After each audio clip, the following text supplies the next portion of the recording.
হরে কৃষ্ণ।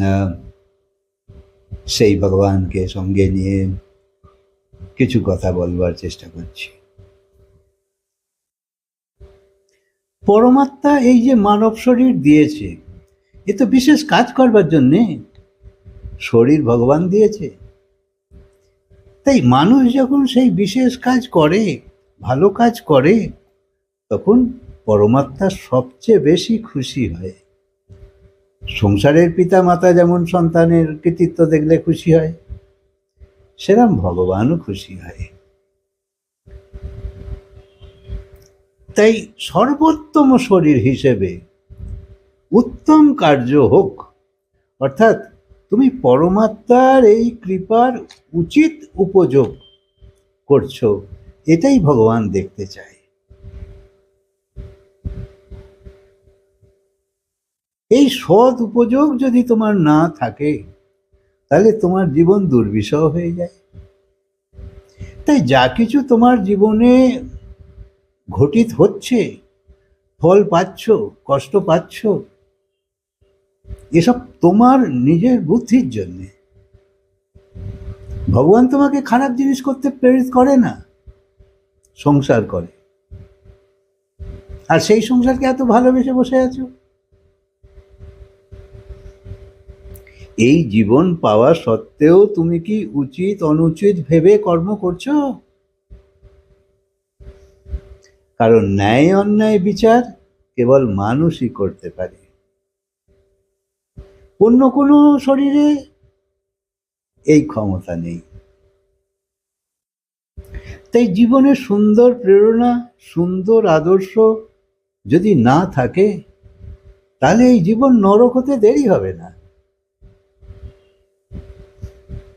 কার্য এবং অকার্যের নির্ণয় প্রভু তো গীতার মাধ্যমে মানবের কল্যাণের জন্যই বলেছে যে এরাম করলে ভালো আর এরাম করলে খারাপ। তাই গীতা হলো রত্ন।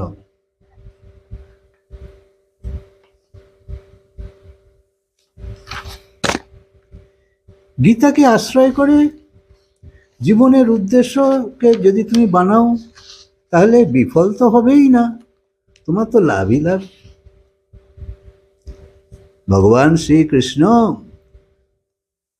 তার প্রত্যেক লীলাই হলো এই গীতা, এক একটা গীতাই হলো তার এক একটা লীলা। সমস্ত লীলার মধ্যেই জীবনের অনেক উপযোগী প্রেরণা লুকিয়ে আছে। ভগবানের মাখনচুরি লীলা, গোচারণ লীলা, কত লীলা ভগবান করেছে। মানুষ লীলা করতে পারে না। মানুষ যা করে কর্ম করে, ভগবান কর্ম করে না, ভগবান লীলা করে। অর্থাৎ ভগবান যা করে তাকে লীলা বলে। ভগবানকে ফুল ফল বা ভোগ বা অন্য কিছু যাই তুমি দাও, সে শুধু খায়, অন্য কোনোভাবে তো গ্রহণ করে না। কিন্তু খেলো কি না খেলো তুমি দেখেও বুঝতে পারবে না। এখানে বস্তুর মাহাত্ম্য নেই, মাহাত্ম্য হলো তোমার সেই ভেতরের মনের, তোমার ভাবের, যে তুমি কিভাবে তাকে দিলে, কতটা স্নেহ ছিল সেখানে, কতটা আগ্রহ ছিল সেখানে, কতটা পবিত্রতা সেখানে ছিল।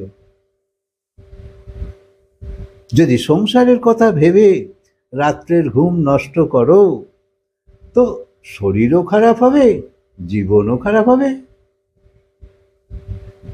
আর সবাইরই সেই হাল।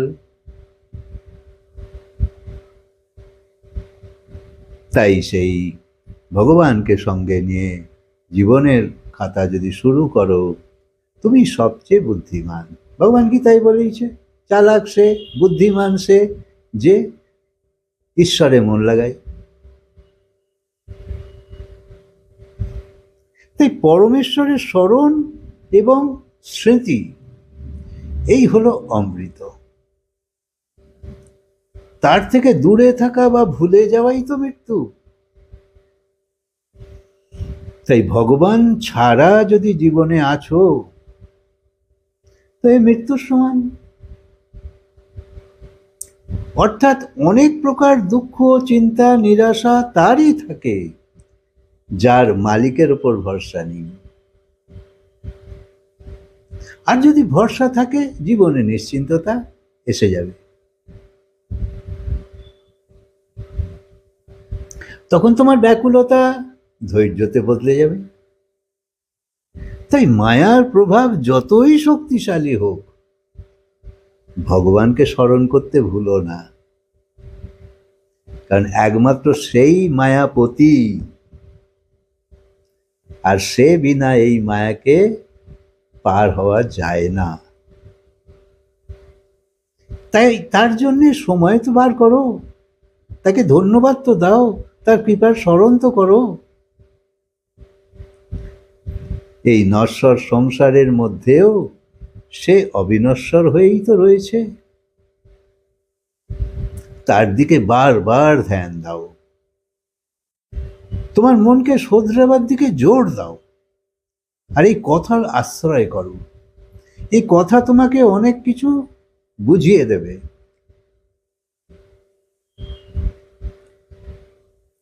থাকো সংসারে, কিন্তু মন থাকুক ভগবানে। এই নয় যে তুমি জঙ্গলে আছো আর মন সংসারে আছে, তাহলে কি লাভ?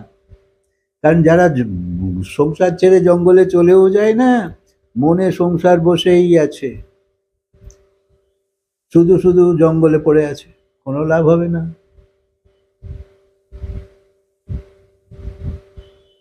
সত্যকে জানো, শুদ্ধ হও, তাহলেই সেই শুদ্ধতার সঙ্গে জোড়বার সুযোগ আসবে।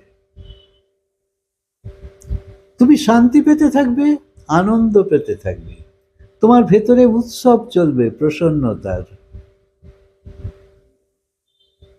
যেমন প্রকাশ এলে তুমি বস্তুকে দেখতে পাও, তেমনি জ্ঞান এসে গেলে তুমি ভালো মন্দের বিচার করে সঠিক মার্গে যেতে পারবে। এই জ্ঞান খুব দরকার। সংসারের জ্ঞান একটা আলাদা জ্ঞান, আর আধ্যাত্মিক জ্ঞান আলাদা জ্ঞান। সংসারী জ্ঞানে তুমি পটু, কিন্তু আধ্যাত্মিক জ্ঞানের অভাব আছে। তাই জন্যে আমরা বলি সেই হাফ নলেজ ইজ ডেঞ্জারাস। তাই ভাবছো এরম করলেই ভালো হবে, কিন্তু কষ্টই পাচ্ছ, সমস্যা কিছুতেই মিটছে না।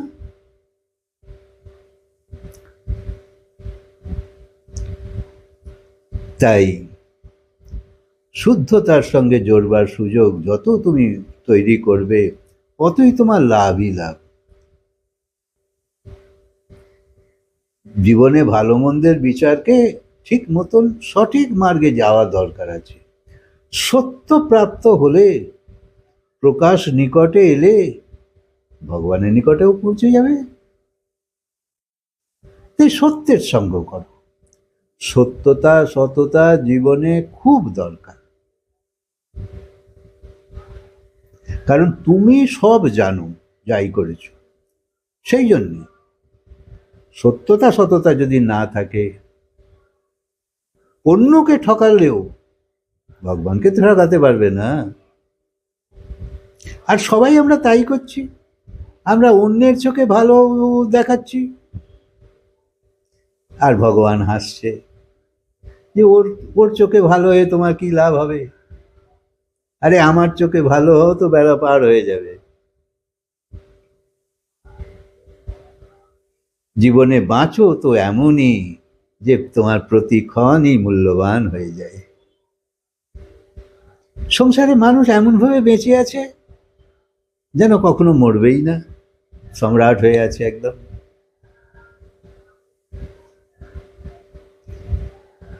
কিন্তু যখন মরে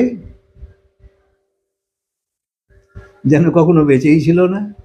অর্থাৎ কোনো আনন্দ সঙ্গে নিয়ে যায় না, শুধু বিষাদ, হতাশ জীবন একটা চলে যায়, যে জীবনে আনন্দই ছিল না। তাই মরো তো এমন যে মরবার পরেও সবাইয়ের মনে থেকে যায়, এমন মর। যখন তোমার জন্ম হয়েছে তখন জগৎ হেসেছে আর তুমি কেঁদেছ। তাই এমন হও যাতে তুমি হাসি মুখে যাবে, জগৎ তোমার জন্য কাঁদবে। তোমার নাম মধুরভাবে সবাই নেবে।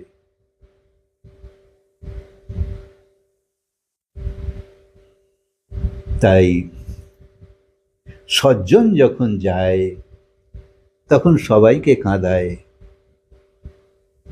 সংসারের যে কান্না ওটা মায়া কান্না, লোক দেখানো কান্না। এ বেলায় কাঁদলে ও বেলা থেকে ফিটফাট, কোনো দুঃখ হয় না। যার বেশি ক্ষতি হয় সে একটু দুঃখী থাকে, বাকিরা না। দেখেছ, কেউ যখন মারা যায় তখন যার বেশি ক্ষতি হয় সেই বেশি কাঁদে, সেই বেশি দুঃখী হয়। আর যার যত কম ক্ষতি সে তত কম, আর যার কোনো ক্ষতি নেই সে কাঁদেও না, সব মায়া কান্না। তাই দুর্জন যখন বিদায় নেয় তো লোকে কি বলে, আপদ গেছে। আর সজ্জন যখন যায় তখন লোকের মনে পীড়া হয়।